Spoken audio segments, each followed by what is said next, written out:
김정은 북한 국무위원장이 제시한 북미 협상 연말 시한이 2주 앞으로 다가온 가운데 스티븐 비건 미 국무부 대북정책 특별대표가 우리나라를 방문했습니다.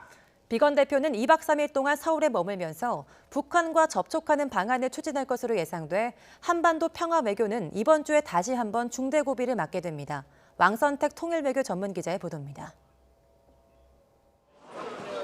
스티븐 비건 미 국무부 대북정책 특별대표가 지난 8월 말 이후 4개월 만에 다시 한국을 찾았습니다.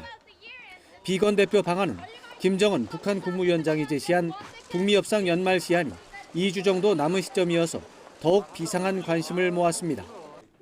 비건 대표는 4월 동안 서울에 머물면서 우리 정부 고위 당국자들과 면담하고 판문점에서 북한 협상 대표와 만나는 일정도 추진할 것으로 예상됩니다.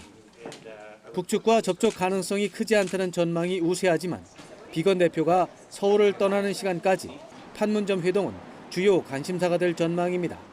아마 분명히 고려하고 있었을 것이 제재 해제 혹은 완화와 관련된 이슈들일 텐데 이것을 미국 대통령이 독자적으로 해줄 수 있는 부분이 거의 없습니다. 특히 대선 국면에서 의회를 설득해야 되는 문제이기 때문에 북한이 판문점 회동에 응할 가능성도 배제할 수 없다는 전망도 제기되고 있습니다.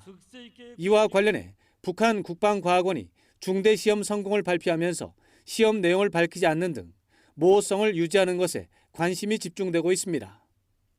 북한인민군 박정천 총참모장이 담화에서 대화에도 대결에도 낯설어하지 말아야 한다는 표현을 사용한 것도 주목 대상입니다.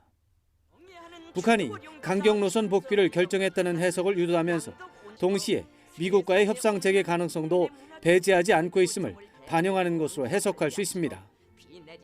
비건 대표 서울 방문에 이어 다음 주 초 중국에서 열리는 한중일 정상들의 회담 일정, 그리고 북한 노동당 제7기 제5차 전원회의까지 동북아 연말 외교전 열기는 계속해서 달아오르는 추세를 보일 것으로 전망됩니다.